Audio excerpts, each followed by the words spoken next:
Hello, and welcome back to another episode of Gaming the System, the podcast where three intersectional feminists examine gaming and games through a feminist lens. I'm your host for today. I'm Jem, and I'm here with my friends Alex and Matt.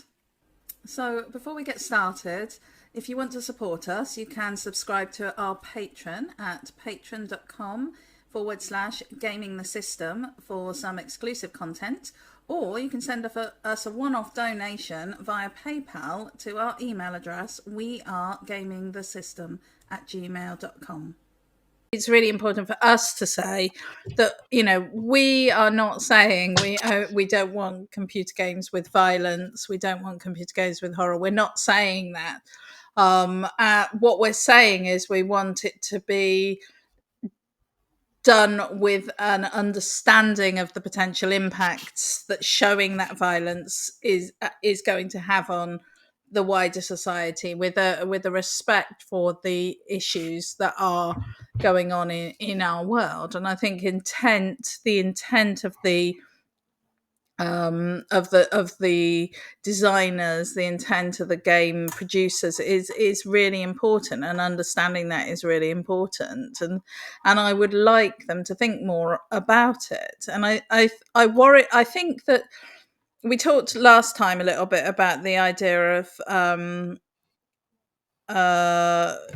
kind of content advisors for the movie industry that came in as a result of the Me Too movement, and people that are whose job it is to be at these filmings and make sure that everyone is consenting, everyone is okay with what's going on, and that when these scenes are played out for the cameras, that there is respect and consent and all of that. And I think that what having those people does is, aside from on the day having a positive impact, it also means that the people who are writing the scenes and the people who are directing the scenes have to think about how that scene plays out, why they need that scene to be that way, why they want to present this scene in this way. I'm not so sure that same level of thought is going into those similar scenes within the games industry, and I think that's something that concerns me about whether it is going to filter through in the same way, because it's not necessarily real people, although they are using more motion capture these days. Do I mean motion capture? Yeah, with the dots on all those right, suits and things. They're using more of that. But even so, I do worry that same attitude isn't necessarily going to filter through to the games industry. Yeah, I think it's definitely catching up, isn't it? I mean, we've seen it when we've talked about the intimacy coordinators and things coming in only recently, whereas in film and TV they've been there for a little while. So I think it's just similar across the board, really, with these types of scenes, and hopefully, with a wider diversity of people on board, they'll be able to reach that goal of providing more understanding for everybody, and making sure that everyone is happy and looked after, because that's really important at the end of the day. Absolutely. So we talked a bit about the impact of the way that women are often kind of treated as the victims or the lucky survivor, and as sort of weaker and in need of rescuing and in need of help. And we've talked a bit about how they often experience more sustained violence on screen than their male counterparts. But I also wanted to talk about how alongside these two aspects, there's also the issue around sort of monsterizing. That's not a word, but I just created it. Monsterizing women, and but basically turning feminine aspects into horrific or monstrous aspects, and we if we think about things like menstruation, blood, the sexuality. So we think about the concubines in Dracula, and we think about um, um, other scenarios where you have this sort of the, the women using sex as in a nefarious and a horrific way, and then we also have things like the idea that being a mother is some kind of like a problematic, horrific thing. It turns you into some kind of monster that's just going to go around and kill anyone who gets in your way. And I think there's a lot of classically feminine traits being turned into horrific reasons to view those people as monstrous. Can you give any examples of that happening within games?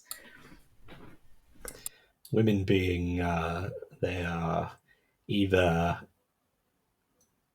the symbolization of women who are very sexual and sensual are terrifying and threatening to the man, like Lady D in Resident Evil.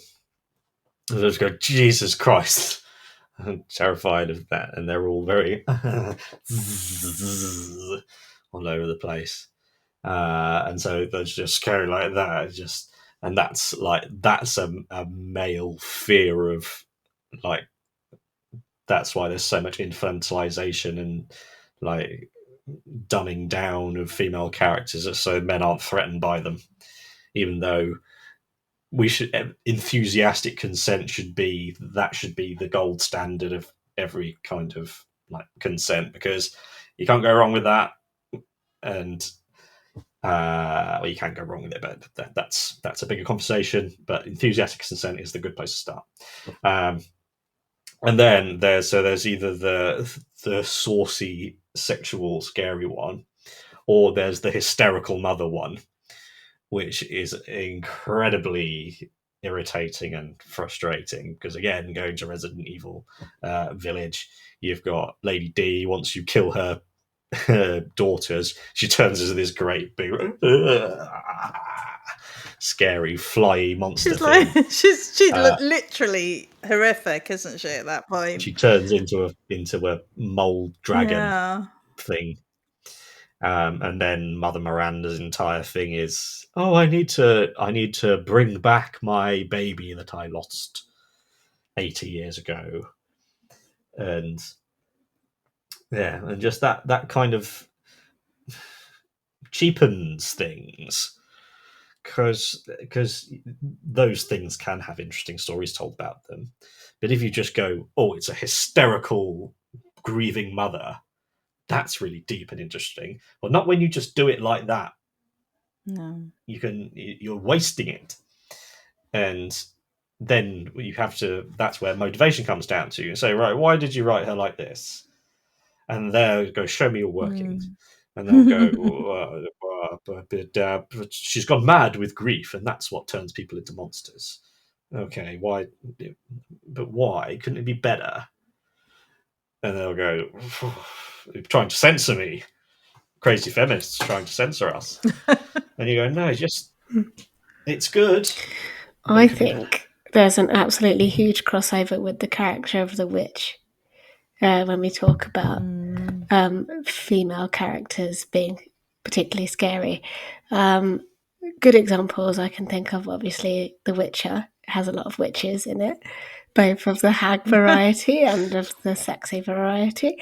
But also in Baldur's Gate, the hag uses feminine charms to entrap the party or other people around her into doing what she wants. And also vulnerability she uses to entrap as well, which is an interesting thing to think about. But yeah, there's absolutely huge crossover with witches in games, and we had a whole episode about witches, if I remember correctly, which was excellent. We as well. did. But yeah, it also made me think of the film. I don't know if you guys have seen The Witches of Eastwick, I think it's called. That's very much in that kind of set of witches using sex and for that to be feared, and also like the colour red generally, and also cherries. There's a lot of cherries in that film, which aren't the nicest. If you know what I mean, then you've seen it. But yeah, cherries are. It kind of puts you off cherries for a little while. If you watch that film, and then you're like, okay, maybe I shouldn't eat cherries for a little while. You've been traumatized by the cherry scenes. I think what's really interesting, actually, while you two were talking about it, I was thinking about, because I want to talk about the way that men are portrayed as well in these scenes, and thinking about the way that men are portrayed. And I would really I'm very open to being challenged on this, because I think, this is my experience of this. It doesn't mean that it is how it is. But what it seems to me is that the classic feminine traits are twisted to become negative and problematic, and in extreme cases monstrous. Classic male traits are tend to become desirable and positive, and ways to solve the situation. So we have this idea of sort of male characters as being strong and, able to do what needs to be done and make the sacrifices that need to be made, which is a juxtaposition to this idea of women as being weak and needing protection, and probably causing you to have to make those sacrifices as your male character, or worse, they're luring you to your inevitable doom through their sexual charms. And it just feels like what we do is we take these traits that are generally associated as strongly with those genders, and the women's traits tend to be, the female trait tends to be twisted into something negative, whereas the male traits tend to be enhanced and distilled into something that makes them succeed. Can you give me some examples where that isn't happening, where the opposite is happening? I would find that quite difficult, I think. I think I'd have to agree for the most part with you there. I mean, even when you think about male protagonists as like lovable rogues, and they are actually really arrogant and full of themselves, you just think, oh, isn't that so endearing? They're so funny. And you kind of just pass it off. Whereas if it was a woman being that arrogant, you'd be like, oh my God, she's so off herself. Well, we all fall into that trap, I think, of those easy assumptions that people make about gendered characters. But yeah, it's difficult for me to think of opposites, to be honest, on right now. But yeah, I guess that kind of proves your point, unless Matt has something up his sleeve. I don't know. It definitely feels like women being women causes the problem, and then men being men solves the problem. There you go, Matt. Yeah. You said what I just said. Very succinctly. Much more succinctly. Yeah. Yeah, so when Mother Miranda loses her child and has to steal a baby to get it, and then Lady D is a psycho mother who gets in your way and you have to kill her, and the doll woman, I can't remember what horrifying thing happened to her, but then she turns that the women's trauma becomes an obstacle. I suppose the only ones that really break out of that is when you're playing the female protagonist and there isn't another female character, which is another fraught case. So, for example, Alien Isolation. You're playing as a woman, and there aren't really any other characters in it that make an impact on you.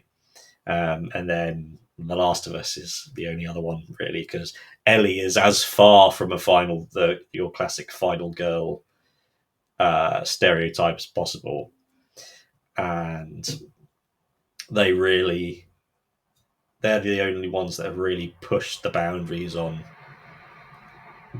women just being people and finding the horror in what people are doing to each other. Although, again, that has the thing of one problem that I do have in portrayals of violence in everything is when it's male violence. The sexual side of it is rarely clearly marked out. It's always an unsaid thing and a bit of subtext. And even when something is incredibly violent, it's very the sexual side of it is very, very rarely meaningfully explored. Have either of you heard of the new Curfew show? No. It's I think it's a BBC thing. I can't remember exactly what it is, but it's a woman's been horribly murdered in the UK, and the UK starts at 7 p.m. to 7 a.m. curfew for men. That was actually suggested with the Northern Jack the Ripper, the Northern Ripper. I can't remember who he was, but in the 80s. And it was one of the things that people said, because at the time the police were saying that they were recommending that women didn't go out, and there was quite a lot of people at the time that said maybe it shouldn't be the women who don't go out. Wow. So it feels like there's the conversation there is so important, and I've never heard it had anywhere in a meaningful way that violence and sexual violence are two sides of the same coin. You can't have a neutral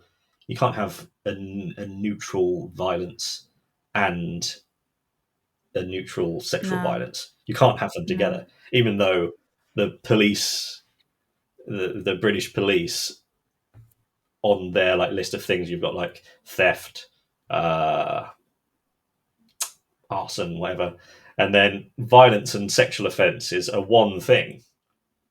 When you have to go, which bits are just violence? So if it's a man fighting violence against a man, that's really sexual. It's about power and ego and that stuff. But anything that is violent between a man and a woman, I'm convinced there is always a sexual component to it. And if a game or show or anything was to have some extreme form of violence like that and meaningfully explore that element of the male psychology, I'd want to play that. I want to, because these are questions that need to be fleshed out and answered, and it's so vanishingly rare to see it portrayed in a meaningful way. So I've not played God of War, but I have gleaned from the things that you've said about it, Matt, that God of War might be an example where some of those issues are explored.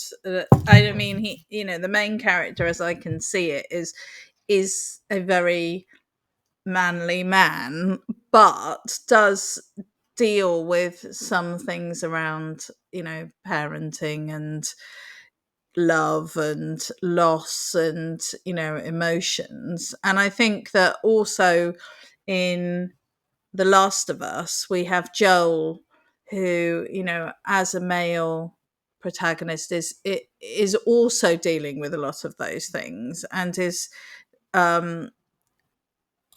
I mean, do you think that those games get that balance a bit better? There do you is think those games a get it common right? thread between both of the games you mentioned, in that the characters are both sad dads.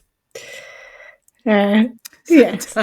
So the sad dad genre definitely has done a lot for exploring emotion from a masculine point of view, which I think has been really good. But also just generally exploring emotion and relationships and familial relationships, which I really enjoyed in God of War, because it's also from Atreus' perspective as well, occasionally, which is the son. So I think it is definitely a great start, but there's always more that we could explore, I think. But I'm sure Matt has plenty to say as well. Yeah, so it sounds like I'm saying I want to see more sexual violent stuff in things. That's not what I'm saying. I'm saying that you can't have a long, big exploration of men being violent and ignore the sexual spectrum of violence, because again, that sanitizes violence as just, oh, it's just this fancy thing, whereas it is hand in hand with sexual violence. So when a game like The Last of Us has insane, off the charts violence going on all the way, but there isn't a single mention of any kind of sexual violence at all, of any kind, is it just gets that same feel that I get from everywhere. It's going, sexual assault is happening constantly everywhere, and it's never shown. I feel like I'm going mad every time I think, well, there really should be something like this in See, this. I understand where you're coming from, Matt, but I actually think that violence 9 times out of 10 comes down to power, and sex is used as a form of enforcing that power. So yes, I think violence can be sexual, but I think that that element of it is just another layer of power. I don't think that men beat women up because they want to have sex with them. I think that they rape them because they want to beat them up. I actually think it's a different twist. I think that there is a fundamental problem for men in that they are taught from a very young age, from birth, that men are supposed to be in control, and I think that it always just comes down to power. So I think that it is complicated. I think that the link between violence and sex and violence, and I think it is difficult to kind of disentangle them. um uh, That's why I want. That's why this, us talking about it like this, not entirely like, I don't know exactly what I don't think. So I don't know what the answer is. Neither of us know no, 100% what I the mean, answer I is. don't know for But sure. Yeah. we're talking about it, and then this is the conversation that I don't see No. anywhere. I'm Yeah. desperate to hear, because I go, I don't know if I'm right. Yeah. No. I need to bounce it off Yeah, other and I people. think and the thing is that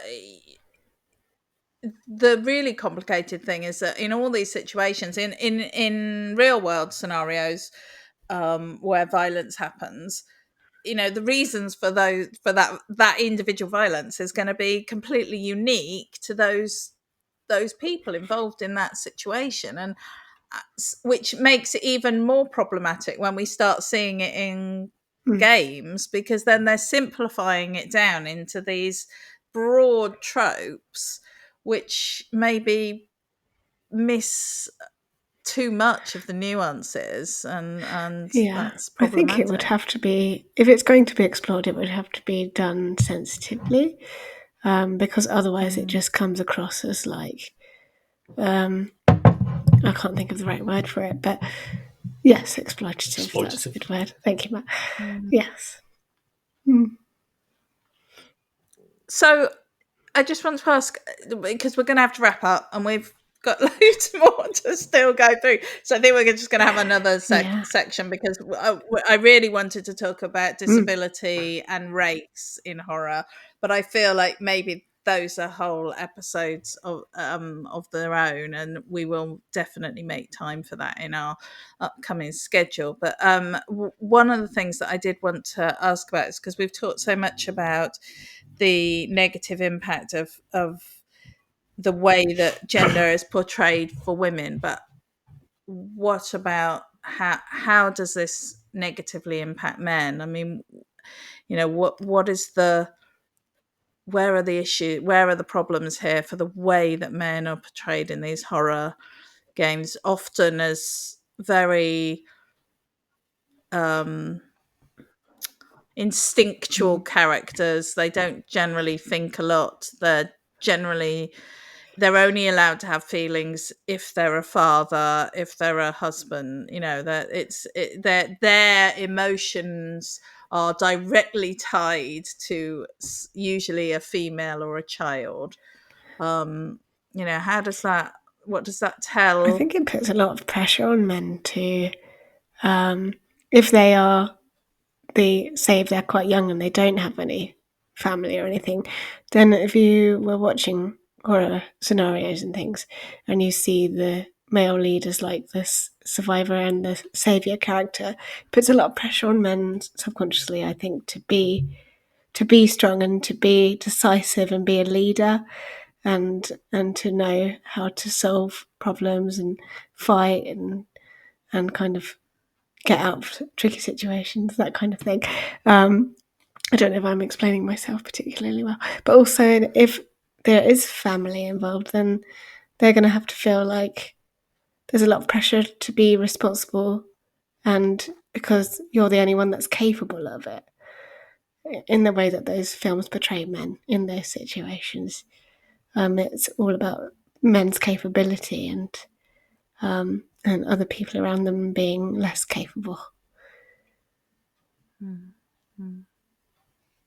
me, it's the pressure of what these role models present, because they're strong, they're powerful, they have quips, they're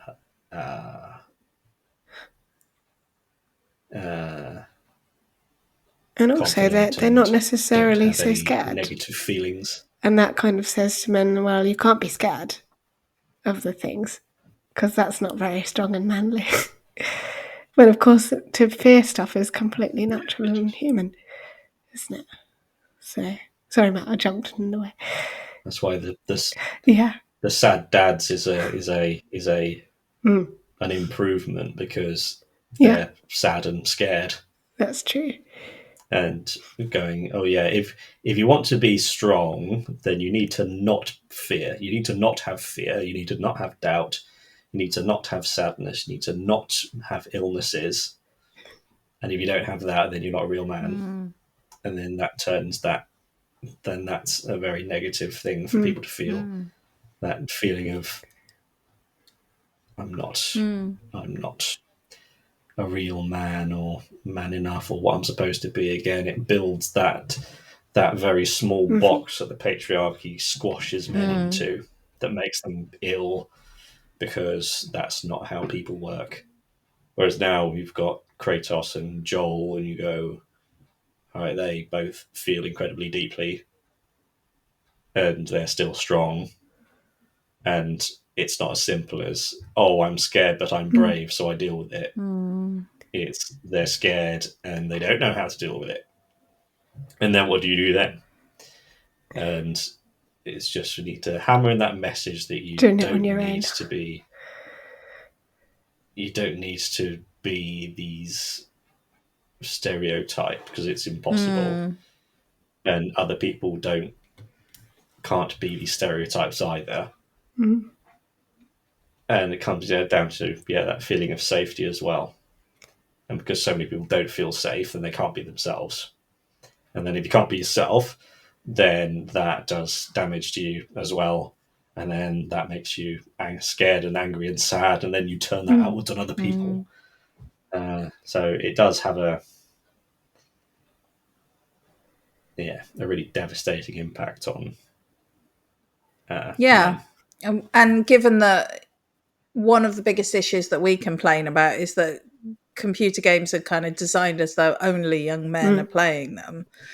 If you think only young men are playing your games and yet you're still doing this to them, that is so, it's just shit, really, isn't it? It is.